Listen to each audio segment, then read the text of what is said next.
Hello friend, आपका स्वागत है सेजल टिक एसएससी में। रीजनिंग के 5 इंपॉर्टेंट क्वेश्चन बताएंगे जो आपके सभी आगामी आने वाली परीक्षाओं में इससे रिलेटेड प्रश्न पूछे जाएंगे। कोई भी सरकारी एग्जाम हो, सभी सरकारी एग्जाम में इससे रिलेटेड प्रश्न पूछे जाएंगे। ये रीजनिंग का पार्ट 26 है। इससे पहले आपने पिछले पार्ट को अभी तक नहीं देखा है, पिछले पार्ट आप देख लीजिए जाके। चलिए शुरू करते हैं। क्वेश्चन नंबर एक फ्रेंड आपका इस प्रकार से है।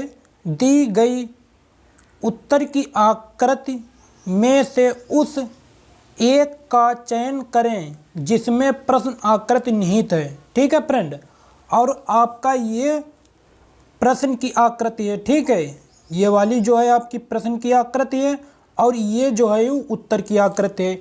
ये जो प्रश्न की आकृति है, इस प्रश्न को इस उत्तर की आकृति में आपको ढूंढना है, ऐसी किस में आकृति हमारी बन रही है। ठीक है फ्रेंड, ये चित्र आपको इसमें से देखना है, ये हमारा कैसा इसमें उत्तर की आकृति में कहाँ पर इसमें ए बी सी डी में किस में हमारा बनना है। अब देखिए फ्रेंड, हमारी उत्तर की आकृति ऐसी है। ठीक है, ये ऐसे चली हुई है, देखिए इस प्रकार से चली हुई है। ठीक है, ऐसे गई, फिर ऐसे गई, फिर ऐसे गई, फिर इधर गई, फिर ऐसे गई, जाने के बाद में फिर हमारी आकृति ऐसे गई। ठीक है, तो इस आकृति को हमको ए बी सी डी इसमें देखना है हमारा किस में आकृति ऐसी हमारी बन रही है। अब देखिए फ्रेंड, ध्यान पूर्वक से आपको देखना है कि पहले ए में देखेंगे तो देखिए फ्रेंड, ए में ऐसी हमारी आकृति यहाँ पर नहीं बनेगी। ठीक है, अब बी में देखेंगे, बी में तो फ्रेंड ऐसी आकृति बी में हमारी बन सकती है। ठीक है, सी में देखेंगे, सी में भी नहीं बनेगी, डी में देखेंगे, डी में तो इसकी आकृति फ्रेंड हमारी बी में बनेगी। ठीक है, अब ऐसी आकृति देखिए बी में हमारी आकृति ऐसे बनेगी। यहाँ पर से देखिए जैसे हमारा यहाँ से, ठीक है,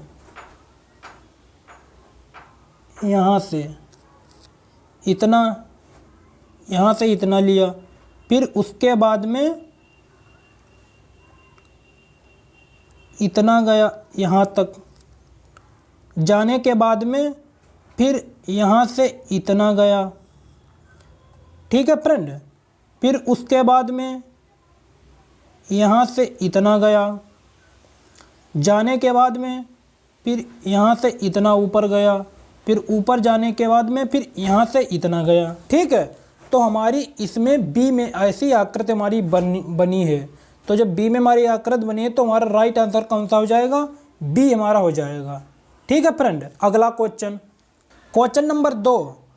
निम्नलिखित प्रश्न में वह आरेख चुनिए जो नीचे दिए गए वर्गों के बीच के संबंध का सही निरूपण करता है।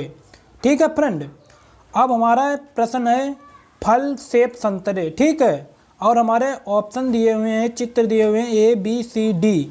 तो हमारे इन चित्रों में से फल सेब संतरे ये किस में दर्शा रहा है कि हमारा फल सेब संतरे इसमें किस में दर्शा रहा है। ठीक है, आपको इसमें से एक आकृति चुननी है, तो आपको इसमें से एक जो है निरूपण किस में करा रहा है। ठीक है, ये हमको निकालना है। अब देखिए हमारी ये आकृति है, ठीक है, आरेख हमारे हैं। तो देखिए यहाँ पर हमारा दिया हुआ है फल सेब संतरे। ठीक है फ्रेंड, हम क्या करेंगे, फल क्या हमारा होता है? फल एक फल होता है। ठीक है, वो फल होता है। सेब फल हो गया। ठीक है, वो तो एक फल ही हो गया। सेब क्या है? वो भी एक फल होता है। सेब एक खाने वाला वो भी फल होता है। संतरा खाने वाला वो भी एक फल होता है। तो फल में क्या होता है? सेब संतरे ये दो जो हैं यूँ हमारे ये किस में आ रहे हैं? ये हमारे फल में आ रहे हैं। फल तो एक फल हो गया और सेब संतरे, तो सेब हमारा क्या है? वो भी फल है। संतरे क्या हैं? वो भी फल है। ठीक है, अब देखिए फ्रेंड, हम करेंगे इसकी हमारी कौन सा इसमें से आरेख बनेगा। ठीक है, देखिए पहले हम एक वृत्त बनाते हैं यहाँ पर ऐसे। ठीक है, ये एक हमने वृत्त बना लिया। तो इस वृत्त में हमारा क्या हो गया? ये हमारा हो गया फल। ठीक है, इसमें हमारा क्या हो गया, ये हमारा हो गया फल है। अब फल हो जाने के बाद में अब हम क्या करेंगे कि फल क्या है, फल के अंतर्गत कौन कौन चीज़ें आती हैं, सेब वो भी फल के अंतर्गत आती हैं, संतरा वो भी फल के अंतर्गत आता है। ठीक है, तो हमारा क्या हो जाएगा, अब हम यहाँ पर लिखेंगे, एक हमारा यहाँ पर ऐसे बनेगा। ठीक है, तो यहाँ पर हमारा क्या हो जाएगा, इसमें हमारा हो जाएगा सेब। ठीक है, और यहाँ पर एक बनेगा वृत्त, तो यहाँ पर हमारा क्या हो जाएगा, इसमें हमारा हो जाएगा संतरा। ठीक है, क्योंकि सेब एवं संतरा दोनों जो हैं वो अलग अलग फल हैं। ठीक है, मतलब फल एक, मतलब फल हैं दोनों फल, लेकिन सेब संतरा वो अलग अलग हैं। तो क्योंकि सेब और संतरे लेकिन आते तो फली के अंतर्गत, तो हमारा ये जो बड़ा वाला जो व्रत हो गया ये हमारा फल हो गया, और इसी के अंतर्गत ये दोनों फल के अंतर्गत सेब संतरे हमारे आते हैं। तो हम इसमें देखेंगे हमारी आकृति आरेख हमारा कौन सा बन रहा है, तो हमारा इसमें आरेख बनेगा बी। ठीक है, तो हमारा बी राइट आंसर हमारा कौन सा हो जाएगा, बी। अगला क्वेश्चन,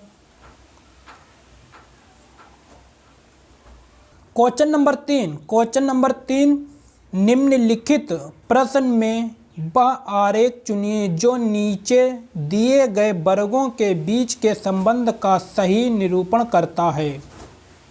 ठीक है फ्रेंड, अब देखिए फ्रेंड, आपका प्रश्न सब्जियां, आलू, खाद्य पदार्थ, तो आपकी ये जो हैं आरेख हैं ए बी सी डी, तो इन आरेख में से आपको एक आरेख चुनना है, सब्जियां, आलू, खाद्य पदार्थ, ये किस में हमारा दर्शा रहा है। ठीक है, अब देखिए फ्रेंड, हमारा पहले क्या है, सब्जियां, आलू, खाद्य पदार्थ। ठीक है, तो हम चित्र को हम बनाएंगे, एक पहले वृत्त बनाएंगे। ठीक है, पहले में एक वृत्त बनाते हैं,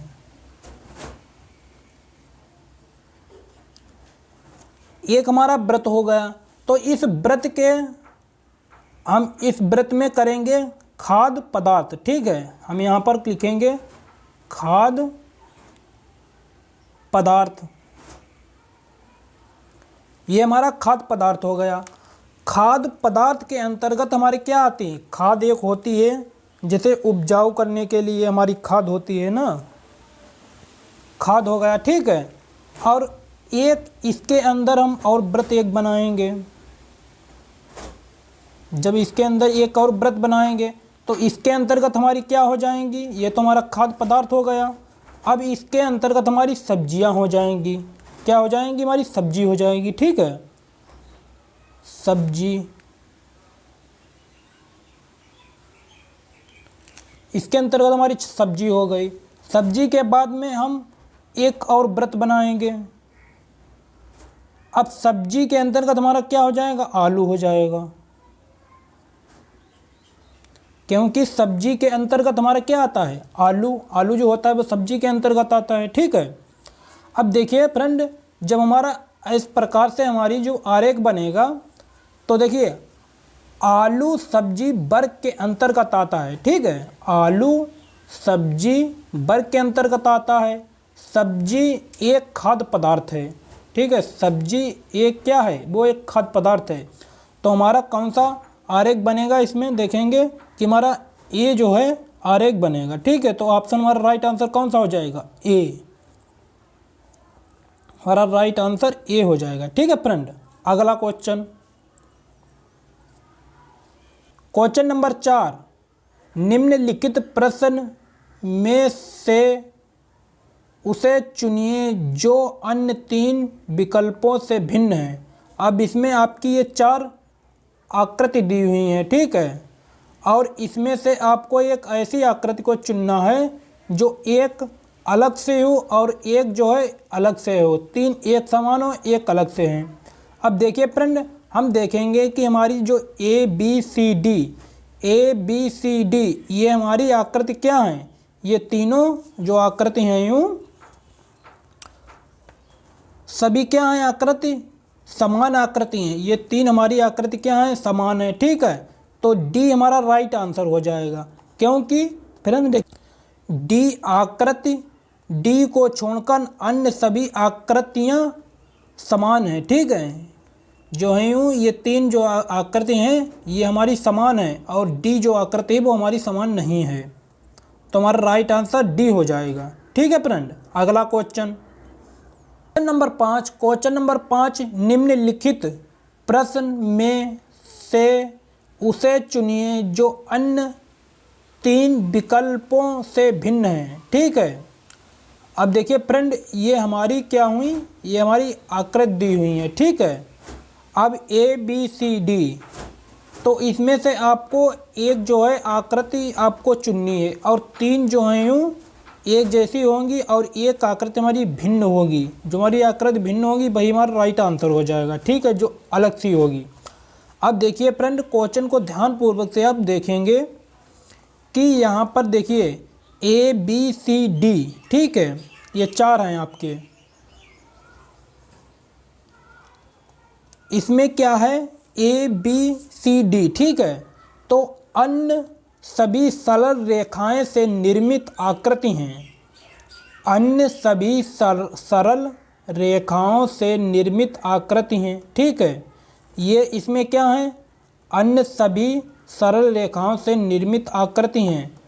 क्योंकि देखिए एक जो हमारा सी जो है ये जो सी जो ये सी है, ये हमारा सी कैसा है, सी हमारा वक्र रेखा से निर्मित आकृति है। ठीक है, वक्र रेखा से निर्मित आकृति है हमारा सी। ठीक है, और ये जो 3 जो हमारे हैं अन्य सभी सरल रेखाओं से निर्मित आकृति हैं, ए और बी डी। ठीक है, ये ए और बी डी अन्य सभी सरल रेखाओं से निर्मित आकृति हैं, जबकि सी वक्र रेखा से निर्मित आकृति है। ठीक है, ये वक्र रेखा से निर्मित हमारी आकृति है। तुम्हारा राइट आंसर कौन सा हो जाएगा, सी।